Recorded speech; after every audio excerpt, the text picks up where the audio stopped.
Hello guys, welcome back to yet another video. Andezi murise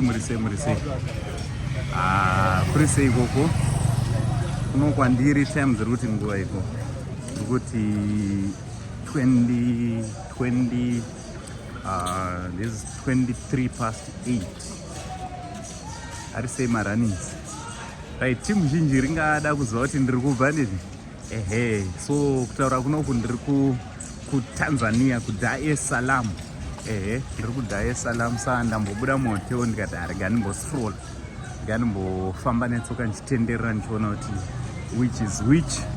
So ndikadecide kuti arege ndingoitawo kavidhio ndichikukwazisai handiti ndichikukwazisai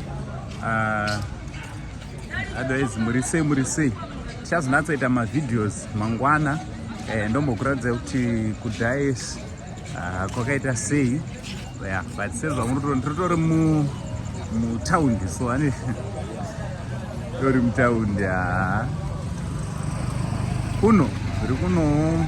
Chazokudzaiwo kuti zvakamira sei zviwanikwa zvekunoku, ende ndichakuratidzai futi anonzi marana, handiti marana manyama ekuti even muchida anything munokwanisa kutumira ivavo vobva kutengerai muchisangana nezvinhu zvenyu kupi kuZimbabwe.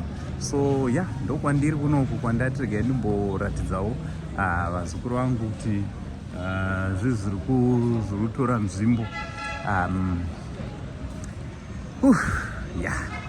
Ndanoita kuri kupisa apa ndemuna June ndemunani tatova muwinter, but kuri kupisa zvisingaite, kurupisa zvisingaite zvototi ndatopfeka shoti. From Uncle Sandy, only Zim Uncle. Much love.